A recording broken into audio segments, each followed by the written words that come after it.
Hello बच्चों, मेरा नाम है Anshul Gupta. I am from IIT Roorkee और आज हम लोग वर्क एनर्जी पावर के सेकेंड लेक्चर में हैं। तो सेकेंड लेक्चर की शुरुआत करते हैं एनर्जी से। फर्स्ट में हमने वर्क के बारे में बात की थी और मैंने तुम्हें कुछ बेसिक फॉर्मूले बताए थे। बेसिक फॉर्मूले मतलब वर्क क्या होता है। तो मैंने बताया था कि जब भी कोई फोर्स किसी ऑब्जेक्ट को डिस्प्लेस करता है, कोई फोर्स किसी ऑब्जेक्ट को डिस्प्लेस करता है, तो फोर्स का जो कंपोनेंट डिस्प्लेसमेंट की डायरेक्शन में होता है वो वर्क करता है, और फोर्स का कंपोनेंट जो डिस्प्लेसमेंट के परपेंडिकुलर होता है वो कोई वर्क नहीं करता है। मतलब इसको खिसकाने की जिम्मेदारी, इसको मूव करने की जिम्मेदारी किसके पास है? F cos theta. F sin theta का वर्क नहीं माना जाएगा। इसको मूव करने का काम किसने किया? तो तुम बोलोगे सर F cos थीटा ने किया। तो इसीलिए वर्क का फॉर्मूला भी क्या होता है? F cos theta into displacement, जिसको हम Fs cos थीटा लिख सकते हैं, जिसको हम force vector dot displacement vector लिख सकते हैं। ओके, तो ये मैंने शॉर्ट में याद दिला दिया कि हमने वर्क का एक फॉर्मूला ये देखा था। हमने दूसरा फॉर्मूला देखा था, अगर फोर्स वेरिएबल हो, फोर्स हर जगह चेंज हो रहा हो, तो हम इसको इंटीग्रेट भी कर सकते हैं F डॉट ds की तरह। मतलब हर छोटे छोटे डिस्प्लेसमेंट का वर्क डन निकाल के सबको ऐड कर देंगे तो नेट वर्क डन आ जाएगा। तो इसको ओवर सिंप्लीफाई कर सकते हैं। अगर force as a function of x दिया है तो हम इसको f dx कर सकते हैं। अगर force as a function of y दिया है तो हम इसको f dy कर सकते हैं। अगर फोर्स x y z तीनों का फंक्शन दिया है तो ds को क्या लिख सकते हैं?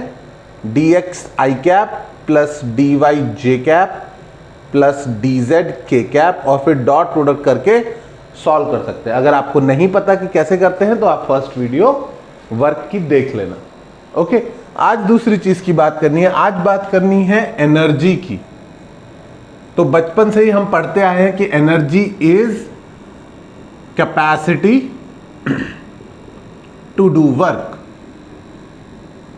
वर्क करने की कैपेसिटी को एनर्जी कहते हैं। आपके अंदर बहुत सारी एनर्जी है तो आप बहुत सारा वर्क कर सकते हो। आपके अंदर एनर्जी की कमी है तो आप बहुत ज़्यादा वर्क नहीं कर सकते। तो बेसिकली क्या समझ में आता है कि energy is something that can be converted to work. किसी इंजन के अंदर आप पेट्रोल डालते हो, वो जलता है, इंजन को एनर्जी मिलती है, और एनर्जी से इंजन क्या करता है? वर्क करता है। तो वर्क करने के लिए एनर्जी की ज़रूरत होती है। बहुत बढ़िया। तो एक रिलेशन एनर्जी और वर्क के बीच हम लिख सकते हैं कि energy is required to do work. Very good. पर एक और चीज समझना कि अगर हम किसी ऑब्जेक्ट पे वर्क करते हैं तो उसकी एनर्जी इंक्रीज होती है। तो it goes both ways. Wow, energy sorry, ठीक है। Energy is required to do work and work is done. जब भी वर्क किया जाता है तो चीजों की एनर्जी इंक्रीज होती है। एक फुटबॉल रेस्ट पे रखी है, उसके पास जीरो काइनेटिक एनर्जी है, तुमने आके जोर से लात मारी, तुमने फुटबॉल पे वर्क किया तो फुटबॉल की काइनेटिक एनर्जी एकदम से बढ़ जाएगी। समझ में आया? अगर तुमने एक पत्थर को ग्राउंड से उठा के तीसरी मंजिल पे ले जाके रख दिया तो तुमने पत्थर के ऊपर वर्क किया और पत्थर की पोटेंशियल एनर्जी इंक्रीज हो गई। तो जब भी आप वर्क करते हो चीज़ों पर तो उनकी एनर्जी चेंज होती है। मैंने दो टर्म लिए, काइनेटिक एनर्जी और पोटेंशियल एनर्जी। इसके अलावा भी बहुत दूसरे टाइप की, न्यूक्लियर एनर्जी, केमिकल एनर्जी, कई तरह की एनर्जीज हो सकती हैं। लेकिन अभी के लिए इस चैप्टर में हमको दो टाइप की एनर्जी से डील करना है। एक होती है एनर्जी काइनेटिक एनर्जी और एक होती है पोटेंशियल एनर्जी। काइनेटिक एनर्जी किसी भी सिस्टम की कौन सी एनर्जी होती है? वो वाली एनर्जी जिसकी वजह से सिस्टम के पार्टिकल्स के पास मोशन है। ठीक है, it is the energy due to motion of particles of a system. System के पार्टिकल्स का जो मोशन है उसकी वजह से जो एनर्जी है उसको क्या बोलते हैं? काइनेटिक एनर्जी बोलते हैं। ओके, एक सिस्टम मूव कर रहा है, पार्टिकल्स भाग रहे हैं इधर उधर, तो उनके पास जो एनर्जी है उसको क्या बोला जाएगा? सिस्टम की काइनेटिक एनर्जी। वहीं दूसरी तरफ पोटेंशियल एनर्जी कौन सी होती है? It is due to shape, size, orientation, et cetera et cetera. तो बाकी सारे टर्म मोशन के अलावा कहां रखा है ऑब्जेक्ट, कैसे रखा है, टेढ़ा रखा है, ऊपर रखा है, नीचे रखा है, बड़ा है, छोटा है, तो इन सब को कंबाइन करके एक सिंगल टर्म यूज करें ना बच्चों, तो वो सिंगल टर्म होता है ड्यू टू कॉन्फ़िगरेशन। कॉन्फ़िगरेशन में सब कुछ आ जाता है, size, shape, orientation, place, location, सब कुछ। ठीक है, तो due to configuration of particles of a system. तो सिस्टम के पार्टिकल जितनी जो से भाग रहे हैं, दौड़ रहे हैं, मूव कर रहे हैं, उनकी वजह से जो काइनेटिक एनर्जी होगी, उनकी वजह से जो एनर्जी होगी उसको बोलेंगे काइनेटिक एनर्जी। और जिस तरह से सिस्टम के पार्टिकल्स प्लेस्ड हैं relative to each other, relative to the world, okay, जिस हाइट पर प्लेस्ड हैं, जिस डेप्थ पर प्लेस्ड है, जिस एंगल पर प्लेस्ड है, उन सब की वजह से जो एनर्जी होती है सिस्टम के पास उसको बोलते हैं पोटेंशियल एनर्जी। हम फर्दर पढ़ेंगे आगे कि पोटेंशियल एनर्जी भी अलग अलग टाइप की होती है। हमको ग्रेविटेशनल पोटेंशियल एनर्जी पढ़ना है, हमको स्प्रिंग की पोटेंशियल एनर्जी पढ़ना है, हमको बाद में इलेक्ट्रोस्टैटिक्स पोटेंशियल एनर्जी पढ़ना होगा, लेकिन इस चैप्टर में 2 ही आएंगे, बाकी 12th का पार्ट है तो वो हम क्लास 12th में देखेंगे इलेक्ट्रोस्टैटिक्स में। तो अभी के लिए सबसे पहले बात करते हैं काइनेटिक एनर्जी। तो काइनेटिक एनर्जी स्टडी करना बहुत ही आसान है, क्योंकि इसका फॉर्मूला हर बच्चे को ऑलरेडी याद होता है। ठीक है, कहीं ना कहीं सबने सुना होता है कि काइनेटिक एनर्जी किस पर डिपेंड करती है?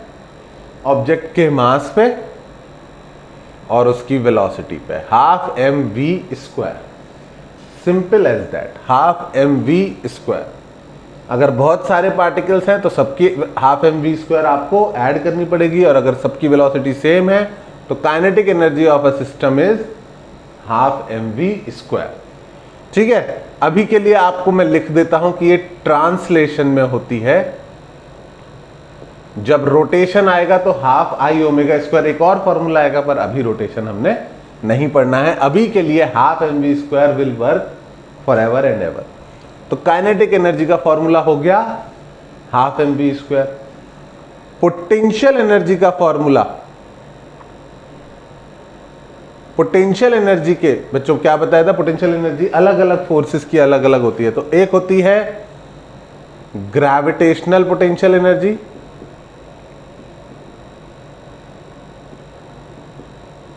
ठीक है। ये ध्यान रखना कि पोटेंशियल एनर्जी को कई सारे टीचर्स, कई सारी बुक्स में यू से रिप्रेजेंट करते हैं, तो कंफ्यूज मत होना।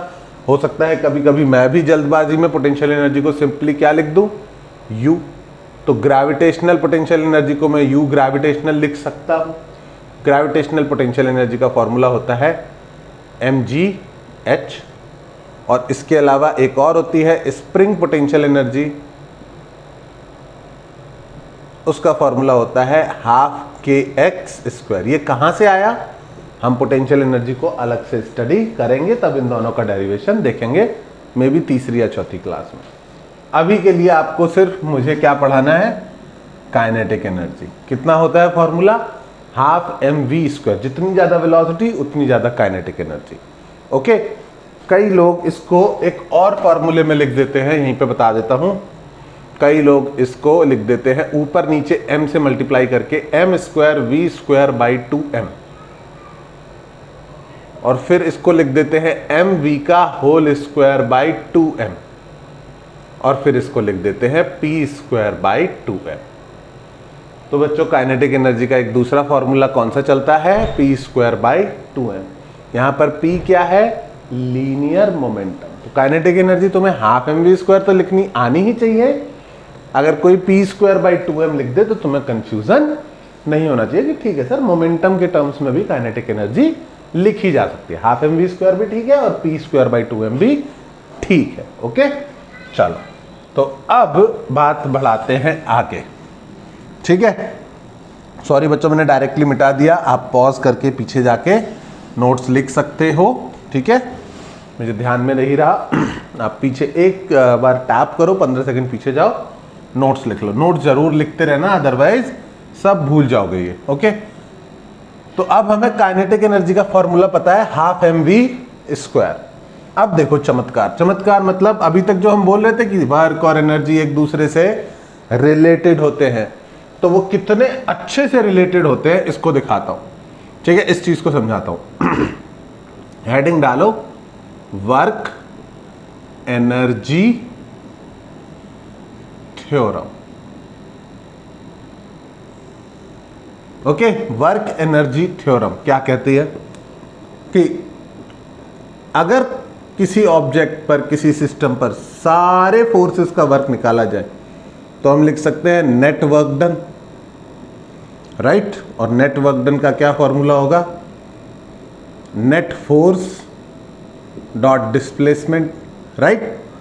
Net force dot displacement should be net work done. भाई सभी फोर्सेस का वर्क डन निकालना है तो उसको लिख दिया नेट वर्क डन, और यूज कौन सा कर लिया?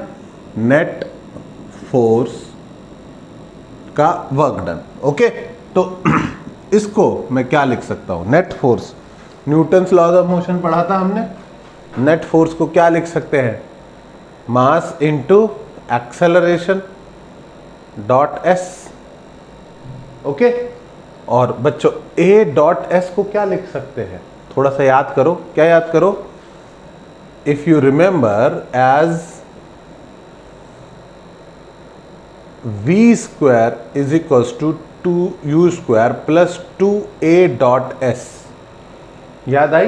थर्ड इक्वेशन ऑफ मोशन सबने पढ़ी है। तो इसके अकॉर्डिंग हम a डॉट एस की वैल्यू लिख सकते हैं बच्चों v² माइनस u²/2। समझ में आया? तो ये रही इक्वेशन 1। इसमें इक्वेशन 2 को सब्स्टिट्यूट कर दे, तो सब्स्टिट्यूट कर दो, खुद से कर दो। ठीक है, तो तुम एकदम से पहुंचोगे कि नेट वर्क डन सर जो है वो क्या इतना आ रहा है?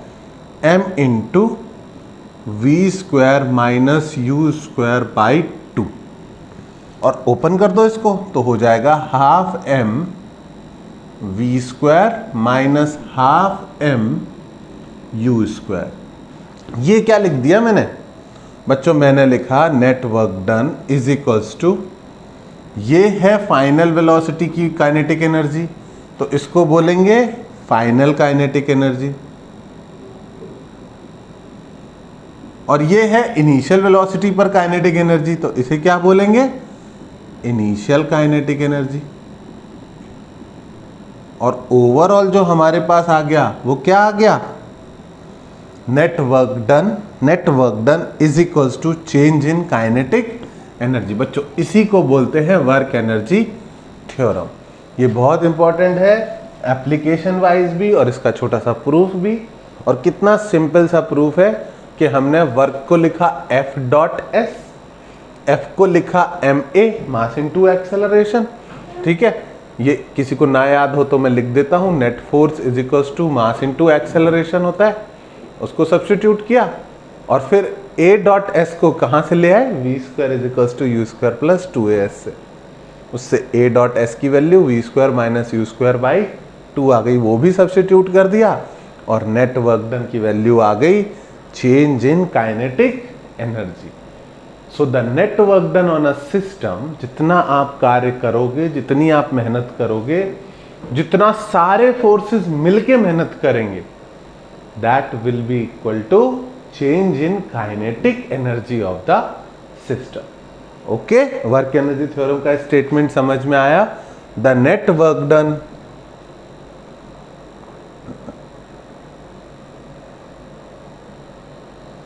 on a system of particles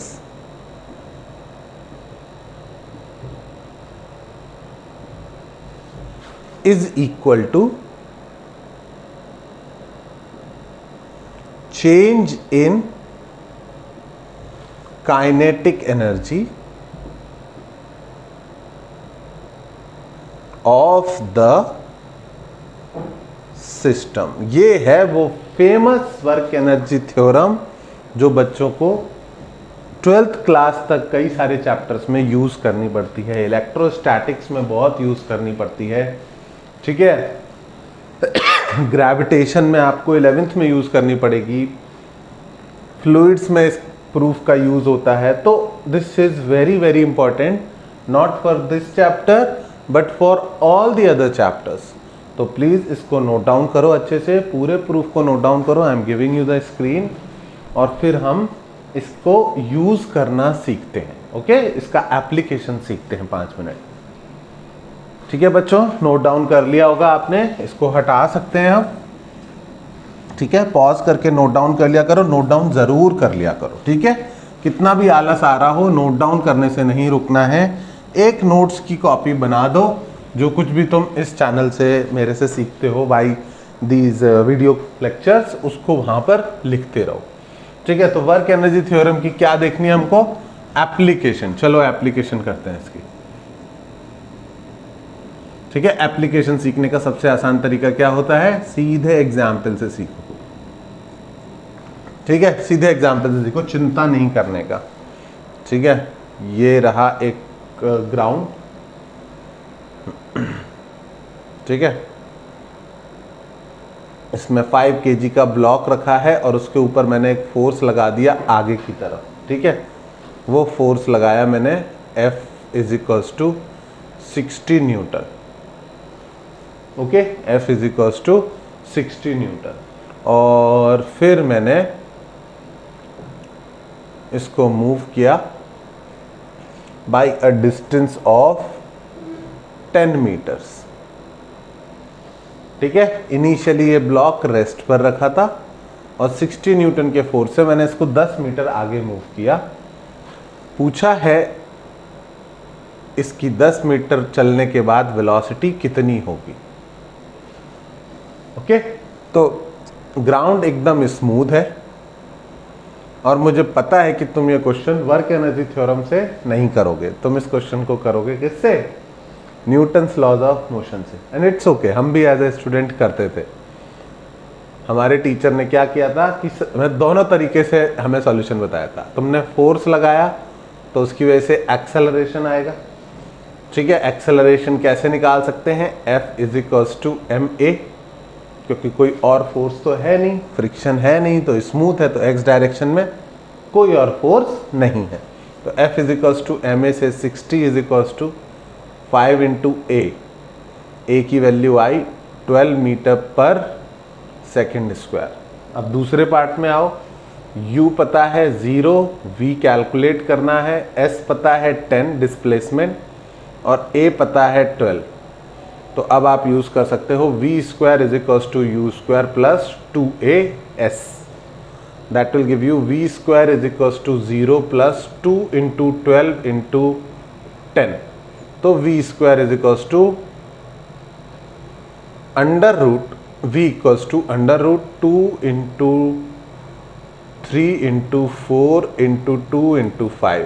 बच्चों रूट लेना था तो मैंने सब कुछ ओपन कर दिया, इसको फैक्टराइज कर दिया। 4 का रूट 2 और 2 इंटू 2 में से एक 2 बाहर आ जाएगा, तो बाहर आ जाएगा 4 रूट 15। तो वेलोसिटी कितनी आई? 4 रूट 15 मीटर पर सेकेंड। इस चैप्टर में you should get comfortable with the root, under root से कंफर्टेबल हो जाओ। अगर तुमको अंडर रूट कैलकुलेट करना नहीं आता तो उसकी वीडियो मैंने नहीं बनाई, बट आप एक बार यूट्यूब पे सर्च कर लो how to calculate root of numbers, और कोई 50 वीडियोज आ जाएंगी, उनमें से कोई भी एक अच्छी वीडियो देख के अंडर रूट समझ लो। ठीक है, तो वेलोसिटी इतनी आई, लेकिन मुझे ये नहीं पढ़ाना था, ये तो हमने एनएलएम का यूज कर लिया। आज हमको क्या सीखना है? Work energy power. ठीक है, वर्क एनर्जी थ्योरम का यूज सीखना है। तो वर्क एनर्जी थ्योरम के अकॉर्डिंग, ठीक है, क्योंकि ये कंफ्यूजन आपको खुद से आए उससे पहले है कि मैं ही ये कंफ्यूजन देके आपको क्लियर कर दूं। वर्क एनर्जी थ्योरम कहती है कि work done is equals to change in kinetic energy. Okay, work done is equals to change in kinetic energy. Work done कौन से फोर्स का होगा? जो फोर्स इसको मूव कर रहा है, क्योंकि इसके अलावा जो दो फोर्स है, नीचे की तरफ mg और ऊपर की तरफ नॉर्मल, वो दोनों ही डिस्प्लेसमेंट के परपेंडिकुलर है, दोनों y डायरेक्शन में है और डिस्प्लेसमेंट किधर है? x डायरेक्शन में। और हम इतनी बात तो कर ही चुके हैं कि अगर कोई फोर्स डिस्प्लेसमेंट के परपेंडिकुलर है तो उसका वर्क डन 0 होता है। तो x डायरेक्शन में एक ही फोर्स है तो उसी का वर्क डन निकालना पड़ेगा, तो आएगा फोर्स F इंटू एस। ठीक है, टेक्निकली F डॉट एस लिखना चाहिए, तो वो हो जाएगा 60 इंटू डिस्प्लेसमेंट है 10 इंटू कॉस 0 डिग्री। लिख लो समझने के लिए, कॉस 0 डिग्री, जिधर फोर्स है उधर ही डिस्प्लेसमेंट है, तो कॉस 0 कितना होता है? 1 को लिखने की जरूरत नहीं थी पर फिर भी लिख दिया। Change in kinetic energy half mv² minus half mu²। Final kinetic energy minus initial kinetic energy, initially rest पर था तो इनिशियल वाली हो गई 0, तो इसकी वैल्यू कितनी आई? Half m 5 into v²। cos 0 होता है 1, इसको सॉल्व कर लो। ठीक है, v² की वैल्यू आ जाएगी 2 उधर जाएगा और 5 से डिवाइड हो जाएगा, तो 5 से पहले डिवाइड कर दो 12, और ऑफ कोर्स 240 आ गया। बच्चों ये और ये सेम चीज़ लिखी हुई है। v की वैल्यू फिर से आएगी 4√15 मीटर पर सेकेंड। कैसे आएगी? इसको लिख लिया मैंने 16 इंटू 15। ओके, 16 इंटू 15 इतना आएगा 240। करके देख सकते हो आप, 16 का √4 बाहर आ गया। तो मेरा पॉइंट ये था कि इससे पहले कि तुम कंफ्यूज हो कि सर एनएलएम से करना है या वर्क एनर्जी से करना है, मैं तुम्हें बताना चाहूंगा कि इतना सिंपल क्वेश्चन में आप एनएलएम से करोगे तो भी कोई बुराई नहीं है। ये मैं क्यों सिखा रहा हूं? क्योंकि हर बार इतना सिंपल डिस्प्लेसमेंट नहीं होगा, हर बार इतने कम फोर्सेस नहीं होंगे, फोर्सेस बीच में चेंज हो रहे होंगे, फोर्सेस एंगल पर होंगे, एक्सेलेरेशन निकालना टफ होगा, एक्सेलेरेशन निकालना अपने आप में एक टास्क होगा। कुछ भी कहो, यहाँ पर तुमने 2 टास्क किए, यहाँ पर तुमने 1 टास्क किया, और time is money and it is far more valuable for money than money for you. ठीक है, टाइम की बहुत ज्यादा इंपॉर्टेंस है, इसलिए अब से सीखना है। ठीक है, वर्क एनर्जी थ्योरम सीखना है। चलो और क्वेश्चन लेते हैं, इसको फटाफट नोट डाउन कर लो। लिख लिया आपने? ठीक है, पॉज करके नोट डाउन कर लिया करो।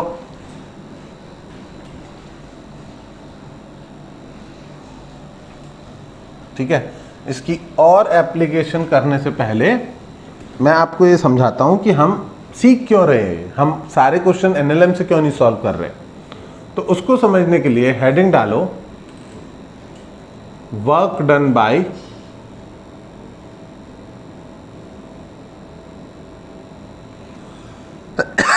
Gravitational force.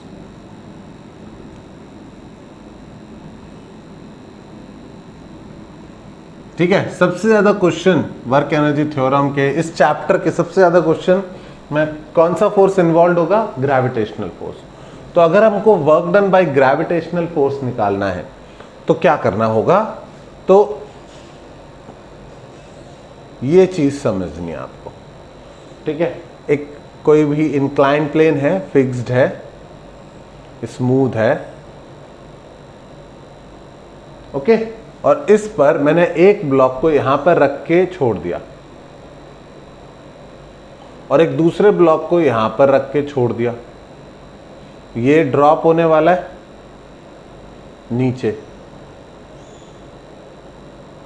ठीक है, और ये स्लाइड होने वाला है ऐसे, ठीक है। दोनों गिरने वाले हैं नीचे, दोनों, एक स्लाइड होगा एक ड्रॉप होगा। अब मैंने बोला इसका नाम दे दिया A, इसका नाम दे दिया B, ठीक है। ये A से इस पोजीशन से, A पोजीशन से गिरा D पर और ये B से गया C पर। तो अब कैलकुलेट वर्क डन, अगर हमें करना पड़े work done from A to D, मतलब इसके गिरने में कितना वर्क किया, किसने, ग्रेविटी ने। ग्रेविटी ने कितना वर्क किया इस ब्लॉक को ऊपर से नीचे खींच के लाने में। तो तुम कहोगे सर ये तो बहुत ही सिंपल, A से D, ठीक है। हमें सिर्फ एक चीज चाहिए, हमें चाहिए कि ये इस इंक्लाइन प्लेन की हाइट कितनी थी। एक बार ये हाइट हमको मिल गई और इस ब्लॉक का मास, जो कि क्वेश्चन में हमेशा गिवन ही होता है, इस ब्लॉक का मास यहीं पे लिख दूं, m मास है, m मिल गया और हाइट मिल गई तो फिर हमें कोई नहीं रोक सकता, सही बात है, ठीक है। इस पर कौन सा फोर्स लग रहा है, नीचे की तरफ ग्रेविटी या ग्रेविटेशनल फोर्स बोलते हैं mg, और इसका डिस्प्लेसमेंट किस तरफ हो रहा है, नीचे की तरफ। कितना डिस्प्लेसमेंट हो रहा है, h, okay.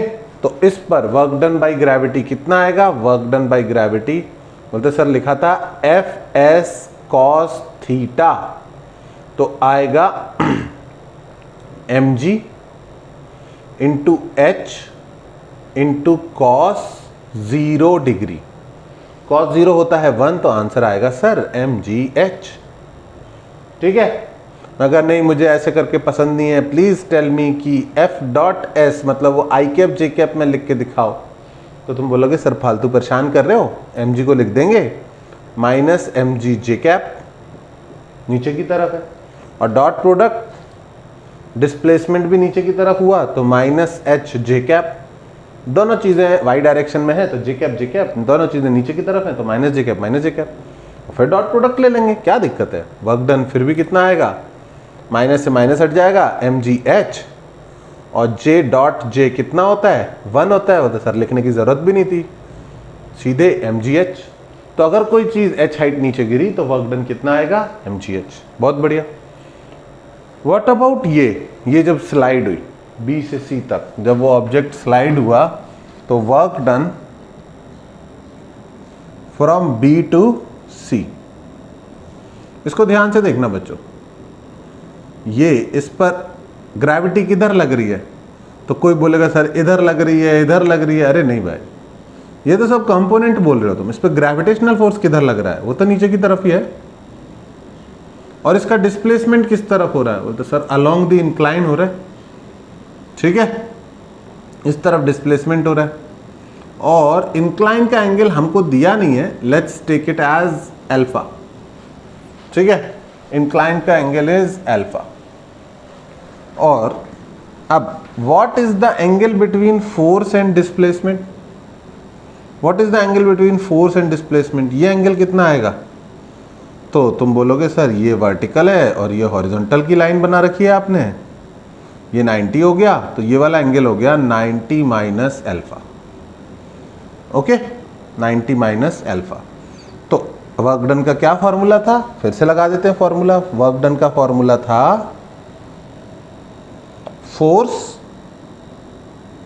Into displacement S into cos, कौन सा angle, theta between force and displacement. कितना है theta between force and displacement, बड़ा बड़ा लिख दूं, 90 माइनस अल्फा, तो कॉस 90 माइनस अल्फा, बहुत बढ़िया। अब ये वाला डिस्प्लेसमेंट चाहिए, तो इस इंक्लाइन प्लेन की लेंथ है तो L ही मान लेते हैं, L। तो डिस्प्लेसमेंट की वैल्यू कितनी पुट कर सकते हैं, डिस्प्लेसमेंट की वैल्यू पुट कर सकते हैं mg L, और cos 90 माइनस अल्फा क्या हो जाएगा, sine alpha, L sine alpha. ये आ गया वर्क डन। अब ध्यान से सुनो, ध्यान से सुनो, ध्यान से देखो, और याद रखना कि इसका डिस्प्लेसमेंट L हुआ, एंगल आया ये वाला। अब मुझे ये बताओ, किसी भी ट्राइंगल में अगर हाइपोटेनस एल है और ये एंगल अल्फा है, तो हम परपेंडिकुलर को क्या लिख सकते हैं, एल साइन अल्फा या एल कॉस अल्फा। तो तुम बोलोगे सर परपेंडिकुलर है तो एल साइन अल्फा, और उसकी वैल्यू कितनी दी हुई है क्वेश्चन में, एच। तो फिर ये क्या हो गया, एम जी एच। तुम लोग सर इतना कॉम्प्लिकेट करके समझाए, चलो सिंपल तरीके से समझा देते हैं। ठीक है, सिंपल तरीके से क्या करेंगे, सिंपल तरीके से हम दोनों को वेक्टर फॉर्म में लिखेंगे। ठीक है, एफ डॉट एस करेंगे। ठीक है, फोर्स कौन कितना है, फोर्स तो सर अभी भी वही है, माइनस एम जी जे कैप। डॉट डिस्प्लेसमेंट कितना हुआ, डिस्प्लेसमेंट जब ये बी से सी आया तो डिस्प्लेसमेंट कितना हुआ, मतलब सर थोड़ा नीचे की तरफ हुआ और थोड़ा आगे की तरफ हुआ। सही बात है, नीचे की तरफ कितना हुआ, माइनस एच जे कैप।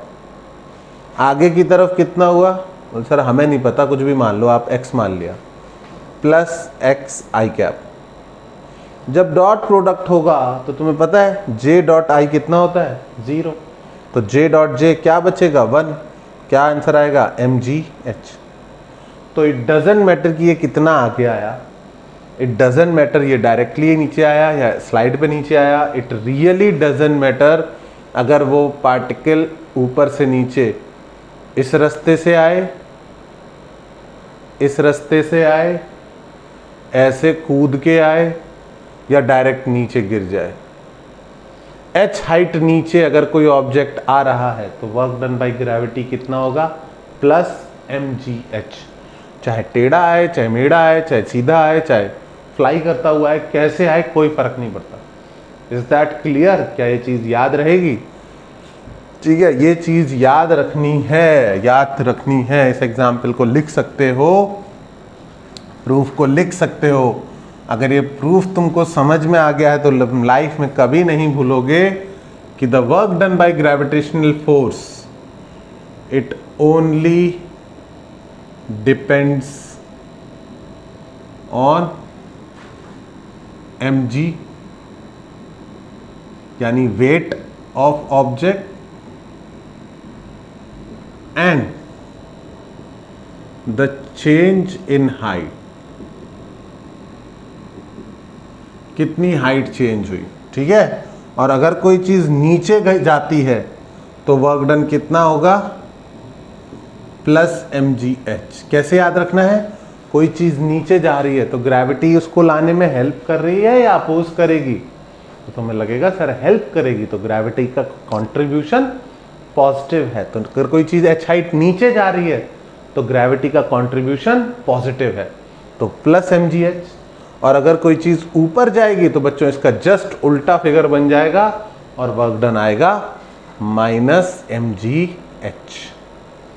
ये कब, व्हेन समथिंग फॉल्स और स्लाइड्स और ड्रॉप्स और एनीथिंग, एंड ये कब, व्हेन समथिंग राइजेस।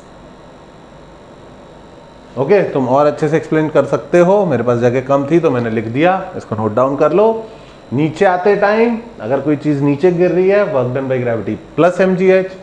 ऊपर जाते टाइम कोई चीज ऊपर जा रही है, work done by gravity minus M G H. वो ऊपर चाहे ऐसे जाए या ऐसे जाए या ऐसे जाए, कैसे भी जाए घूम के, उससे कोई फर्क नहीं पड़ता। ऊपर गए तो minus M G H work done by gravity. Is that clear.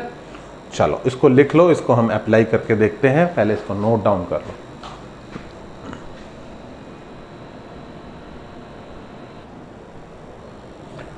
Okay बच्चों, तो बॉल अंडर ग्रेविटी मतलब जब कोई चीज ग्रेविटी के अंदर ऊपर से नीचे गिरे या नीचे से ऊपर जाए तो उसमें वर्क एनर्जी थ्योरम लगाना बहुत ही इजी रहेगा। और इजी रहेगा तो वो इतनी बार यूज होता है, एक्चुअली इतने टाइप के क्वेश्चंस में यूज होता है कि मुझे कभी कभी लगता है कि इसको एज अ फॉर्मूला ही बता देना चाहिए, लेकिन it is not a standard formula, तो you have to be very careful. ठीक है, अगर आप इसको देख लोगे कि ये डिराइव कैसे हुआ तो कभी गलती नहीं होगी। ओके, तो एक बार देख लो, बॉल अंडर ग्रेविटी या स्टोन अंडर ग्रेविटी अगर मूव कर रहा है तो सबसे सिंपल केस क्या हो सकता है कि किसी बॉल को h हाइट से m मास की बॉल को ड्रॉप किया गया है। ठीक है, तो इस केस में हम बॉल को ड्रॉप कर रहे हैं। ड्रॉप मतलब इनिशियल वेलोसिटी 0 से गिरा रहे।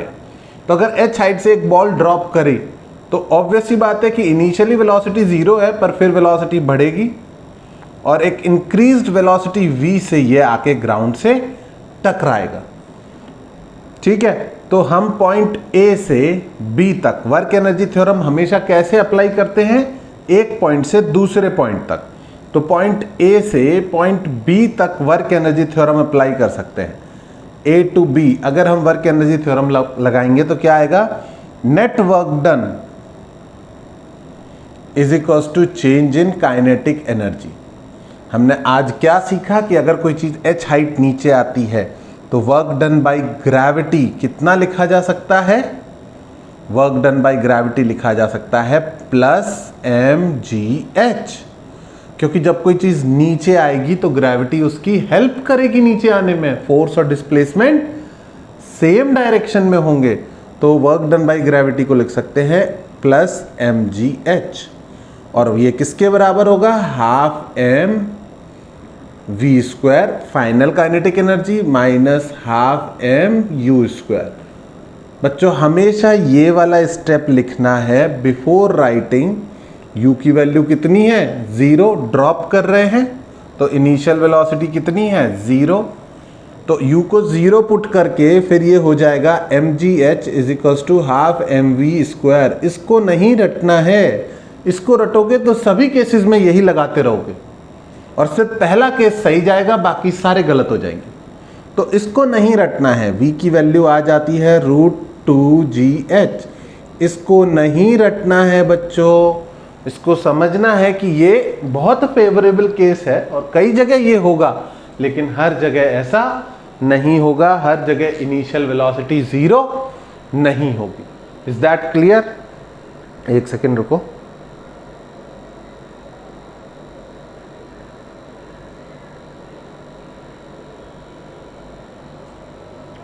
ओके, तो सॉरी बच्चों, अगर h हाइट से किसी बॉल को ड्रॉप किया है तो नीचे पहुंचने पर वेलोसिटी कितनी होगी? √2gh। अगर यहां से छोड़ते स्लाइड करने को, बस फ्रिक्शन नहीं होना चाहिए। कैसा होना चाहिए? स्मूथ। तो C से D तक भी सेम इक्वेशन बनती। हमने थोड़ी देर पहले देखा था कि एंगल पर आए या नीचे डायरेक्ट आए या ऐसे उड़ के नीचे आए, वर्क डन बाय ग्रेविटी कितना रहेगा? अगर नीचे आए हैं तो प्लस mgh, और जब ये स्लाइड करता हुआ आएगा बच्चों तो इस पर नॉर्मल जो है वो लगेगा डिस्प्लेसमेंट के परपेंडिकुलर। तो नॉर्मल का वर्क डन 0, फ्रिक्शन अभी है नहीं, स्मूथ है, तो अभी सिर्फ और सिर्फ किसका वर्क डन होगा? ग्रेविटी। तो सेम बनेगी A to B के लिए भी एंड C to D के लिए भी। समझ में आया? सीधे गिरे या स्लाइड होके आए, h हाइट जब नीचे पहुंचेगा तो वेलोसिटी कितनी होगी? v is equals to √2gh। Please इसको रटने की कोशिश मत करना, क्योंकि ये u हमेशा 0 नहीं होगा। ओके, अच्छा दूसरी केस में देख लो। अब h हाइट से बॉल को फेंक रहे हैं u स्पीड से, तो ये कैसे जाएगा? ऐसे ऊपर और फिर ऐसे नीचे। ठीक है, पहले ऊपर जाएगा फिर नीचे आएगा, हमें उससे कोई फर्क नहीं पड़ता। हम इनिशियल और फाइनल पोजीशन के बीच क्या अप्लाई करेंगे? Work energy theorem. A to B क्या लिखेंगे हम? Net work done is equals to change in kinetic energy. पूरा वर्क किसके बराबर होता है? काइनेटिक एनर्जी के चेंज के। हवा में है तो इस पर तो कोई और फोर्स लगना नहीं, फेंकते टाइम जो भी फोर्स रहा होगा उसको भूल जाओ। फेंकने के बाद और गिरने से जस्ट पहले की बात कर रहे हैं। फेंकने के जस्ट बाद वेलोसिटी कितनी है? u, और गिरने से जस्ट पहले जो वेलोसिटी होगी v, इस दो पॉइंट्स के बीच बात कर रहे हैं। तो A से B तक सिर्फ कौन है हवा में पूरे टाइम? ग्रेविटी। और ग्रेविटी का वर्क डन कितना आता है अगर कोई चीज h हाइट नीचे आए? mgh। नो मैटर वो कौन से रास्ते से आए, work done by gravity mgh is equals to half m v square minus half m u square. इसलिए बोल रहा था कि उसको मत रखना, क्योंकि इस बार u 0 नहीं होगा। तो ये हो जाएगा mgh 2mgh is equals to m v square minus m u square. बच्चों 2 से मल्टीप्लाई कर दिया इक्वेशन में और अब m को कैंसिल आउट कर देंगे तो v square is equals to हो जाएगा 2gh प्लस यू स्क्वायर। इस बार v की वैल्यू आएगी under root you square plus 2gh। आई बात समझ में? इस बार v की वैल्यू रूट 2gh नहीं आएगी, initial plus root 2gh, U square plus root 2gh। Best part is इसको ऐसे थ्रो करें या इसको ऐसे थ्रो करें, दोनों ही केस में फाइनल वेलोसिटी सेम आएगी, क्योंकि इस पाथ पर ग्रेविटी का वर्क डन डिपेंड नहीं करता। बेस्ट पार्ट इज कि इसको अगर ऐसे थ्रो करें तो भी यहां पर वेलोसिटी भी सेम आएगी। समझ में आ रहा है? इसको सामने की तरफ थ्रो करते तो भी यहां पर वेलोसिटी जो है, ठीक है, वेलोसिटी का मैग्नीट्यूड सेम आएगा। डायरेक्शन हर केस में अलग अलग हो सकती है, पर हर केस हर जगह वेलोसिटी का मैग्नीट्यूड सेम आएगा। ओके, चलो, तो ये समझ में आ गया। तो ये भी समझ लो कि u से ऊपर फेंका है और अभी स्लो हो रहा है और 0 यहां पर जाके होगा कहीं, तो रास्ते में किसी h पर क्या पूछ लिया जाए, इसकी वेलोसिटी, h हाइट पर वेलोसिटी बताओ। ठीक है, टॉप मोस्ट पर 0 है, पर टॉप मोस्ट पे नहीं पूछेगा, टॉप मोस्ट का तो पता ही है सबको। h हाइट पर वेलोसिटी बताओ, तो तुम्हें क्या करना है, a से लेके b तक वर्क एनर्जी थ्योरम लगाना है, इस पॉइंट से इस पॉइंट तक, इस पॉइंट से इस पॉइंट तक। और इस बार क्या वर्क एनर्जी थ्योरम बोलेगी कि a to b net work done is equals to change in kinetic energy. इसको बार बार बोलोगे, बार बार लिखोगे तो याद हो जाएगा, अंदर बैठ जाएगा। इस बार ऊपर गई है बॉडी, जब ऊपर जा रही है तो mg तो तब भी नीचे ही लग रहा है, भले ही डिस्प्लेसमेंट ऊपर की तरफ हो रहा हो। तो इस बार ग्रेविटी का वर्क डन कैसा आएगा, नेगेटिव। सिंपल, इस पॉजिटिव और नेगेटिव के बीच जाने कितनों की IIT JEE और नीट रुक गई है, तो इसको लाइटली लोगे तो तुम्हारी भी रुक जाएगी। ठीक है, minus mgh is equals to half m v square minus half m u square, पूरा लिख देता हूं। ठीक है, इस बार बच्चों आंसर आएगा v is equals to under root you square minus 2gh। अगर कॉमन सेंस की आंखें खोल लोगे, कॉमन सेंस की आंखें खोल लोगे तो इतना इजी है कि भैया ऊपर से नीचे फेंका तो वेलोसिटी पहले से ज्यादा होगी और नीचे से ऊपर फेंका तो वेलोसिटी पहले से कम होगी। इतना ही तो कर रहे हैं। एक में यू स्क्वायर प्लस 2gh, एक में यू स्क्वायर माइनस 2gh, एक में u 0 था तो रूट 2gh। समझ में आया? ठीक है, अच्छा, ये भी क्लियर होना चाहिए कि बॉल को इसकी जगह अगर ऐसे फेंकते तो भी h हाइट पर, सेम हाइट पर, इसकी वेलोसिटी का मैग्नीट्यूड सेम आता। ठीक है, डायरेक्शन चेंज हो गई, इसमें डायरेक्शन ऊपर की तरफ थी, इसमें डायरेक्शन ऐसे होगी, लेकिन मैग्नीट्यूड सेम आएगा अगर u स्पीड से फेंकोगे तो h हाइट पर। तो ये 3 केसेस जब तक तुम खुद को समझा नहीं देते आगे मत बढ़ना, खुद से बात करना सीख लो। ठीक है, क्योंकि आजकल कोई कोरोना में दोस्त लोग तो है नहीं, वरना किसी दोस्त को समझाने के लिए बोलता, अभी तुम खुद को समझा नहीं देते कि तीनों केस में क्या हो रहा है, आगे मत बढ़ना। इस पॉइंट पर हम क्लास रोक रहे हैं, इसके ऊपर बेस DPP में अपलोड करूंगा, वो तुम सॉल्व कर लेना। जब ये समझ में आ जाए, DPP सॉल्व हो जाए, तभी नेक्स्ट लेक्चर पे जाना। ओके, चलो।